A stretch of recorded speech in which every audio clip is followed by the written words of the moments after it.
Chapter 1. Nikola Tesla never trusted institutions. He trusted patterns. Long before Colorado Springs, before the tower, before the notebooks that would be classified and scattered, Tesla understood something most scientists never allowed themselves to consider: that discovery had a velocity.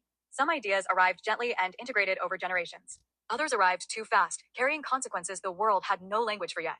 Those were the dangerous ones, and Tesla had encountered them before. Men had come to him quietly over the years. A mathematician who asked the wrong question at exactly the right moment. An archivist who warned him of equations that should never be published. A builder who adjusted a foundation by a fraction of a degree and saved a machine from tearing itself apart. They never told him what they were. They spoke in warnings that sounded like courtesy and oversharing. Tesla eventually understood the pattern. Someone had been watching for a very long time, and they were afraid of what would happen after him. So, Tesla did what he always did when he found something the world wasn't ready for. He hid it in plain sight. He fragmented his work, encoded it as metaphor, left contradictions that only resolved when approached with restraint, and when even that was no longer enough, he prepared a contingency: a girl. 6 days earlier, the letter. The envelope was waiting when Elle came home. It had been slipped under the door. The paper was thick, cream-colored, textured in a way modern manufacturing didn't bother with anymore. There was no return address or postage mark. Her name was written by hand. Elohim Willow. The letters were precise and measured. She picked it up. The weight made her pause. She turned it over. Elle set the envelope on the table and went through the small rituals of arriving home. She hung her coat, poured water, stood at the sink a moment longer than necessary. When she returned, her attention had narrowed. She broke the seal that looked and felt like copper in a geometric design. Inside was a single sheet of faded paper. She read, "To my daughter Elle. If you are reading this, then the world's pain has reached its threshold. Only in suffering could the seed be activated. Only in heartbreak could you align. Forgive me for what I could not give you in life, but know this: you were always the plan. The cabin nearby with red shutters will hold the key. The world persists because someone always watches when silence becomes dangerous. Nikola Tesla." Elle laughed because disbelief needed somewhere to go. "No," she said aloud. "That's no." But she read it again. The words didn't explain themselves. The final line stayed with her longer than the rest. When silence becomes dangerous. Elle folded the letter carefully. She slid it into the inside pocket of her coat. She stood very still, digesting the letter's content, and listened to the quiet of the apartment, to the sense that something long dormant had noticed her noticing it back. 6 days later, she would stand beneath the Colorado mountains, frost biting her hands, understanding that the letter wasn't an invitation, it was a handoff. Colorado Springs. The mountains above Colorado Springs had felt haunted, but Elle wasn't afraid. She was too tired to be afraid. Frost clung to the iron gate of the old Tesla laboratory, its hinges stiff with age and disuse. The building crouched against the slope like something abandoned in a hurry. The windows were dark, the roof was sagging, and silence pressed thick against its stone walls. Elle rested her gloved hand against the gate. Her fingertips tingled. A pigeon landed on the warped sign overhead that read, "Property of the United States Government." It tilted its head, feathers ruffling, then launched itself back into the air as if startled by a sound only it could hear. Elle watched it go. "Yeah," she murmured, shivering. "It seems spooky in there." The letter was folded in her coat pocket, its edges softened from being handled too many times. She had read it many times, hoping she would recognize something new. The instructions had been precise. A cabin nearby with red shutters. She had found it just before dawn, but waited for lights to turn on in the cabin before knocking on the door. The old man who lived there hadn't asked her name. He'd only studied her face for a long moment, then reached in a junk drawer beneath the counter and produced a small, wrapped object. "Had this forever," he said. "Some European inventor that never came back for it." He shrugged. Didn't seem right to throw away. He placed it in her palm. The key was heavier than she imagined. The old man squinted at her. "You look like you might know what to do with it." "I hope so," Elle had said, and meant it. Now she stood at the lab's entrance, breath fogging the air, the key a steady weight in her pocket. She pulled out the letter from her pocket and read it again. "To my daughter Elle. If you are reading this, then the world's pain has reached its threshold. Only in suffering could the seed be activated. Only in heartbreak could you align. Forgive me for what I could not give you in life, but know this: you were always the plan. The cabin nearby with red shutters will hold the key. The world persists because someone always watches when silence becomes dangerous." Daughter. That word had bothered her more than anything else.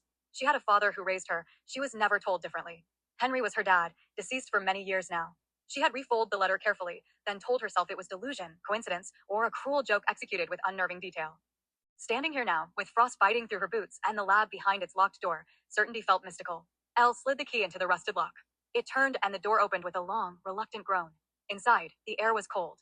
As she stepped forward, the silence shifted and a low electric hum began to rise, subtle at first, growing louder with each step she took. She listened to the walls, then the floor, and she finally realized it was coming from the fireplace. Elle stopped. The stonework didn't match the rest of the room. It was too clean, as if it had been built around something rather than for warmth. The hum deepened, resonating in her chest. She placed a hand over her heart. "Okay," she said softly to the empty room. "I hear it. Now how do I get to it?" She hadn't seen anything abnormal on the blueprints. It wasn't until she'd run her hand along the quartz column by the fireplace and felt it depressed slightly. She pushed harder and the tile clicked, raising the depression like a hydraulic valve release. There was a hiss and gears started moving, slowly revealing a copper-wrapped spiral staircase through the fireplace grate. Descending below, it looked like what had once been the main research floor of the Tesla experimental station. As she descended, the air grew warmer. The walls were lined with old glass tubes, coiled with wire. Light from above didn't reach this far, but still everything glowed with a faint shimmer, self-illuminating. At the bottom, she found a copper-plated cryogenic capsule etched with fractals. Beside the capsule was a file embossed with the words, Genesis Project, Carrier 1 of 42. Subject, L. Genome timestamp, 1919. She stared at the capsule.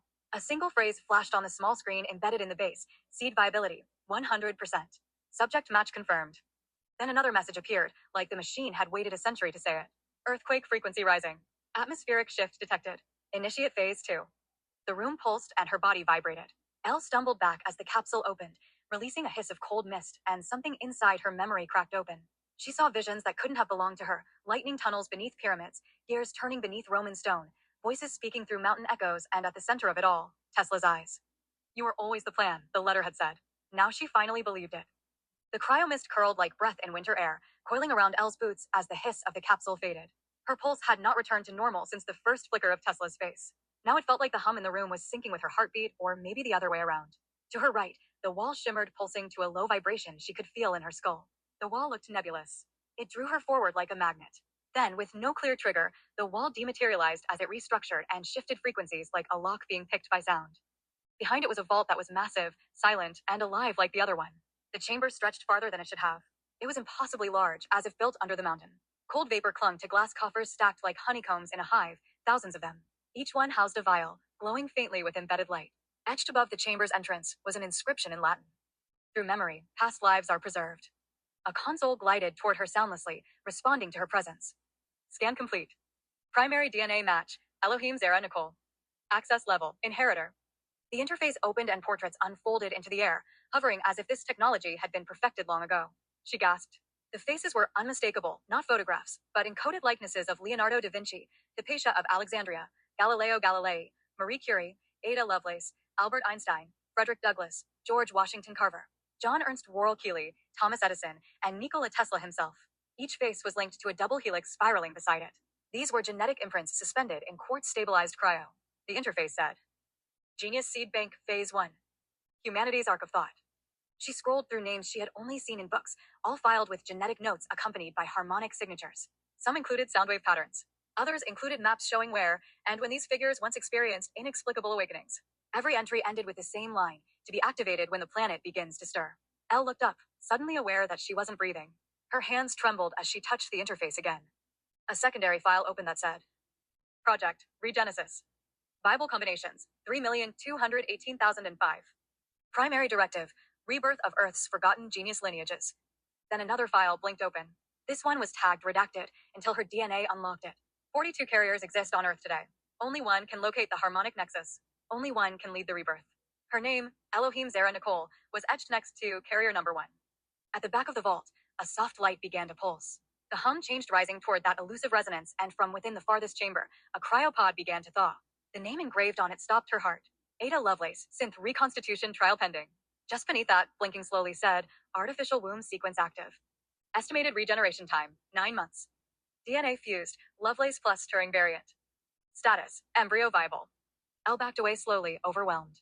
She thought she was just building schools. She had no idea she was to rebuild a civilization.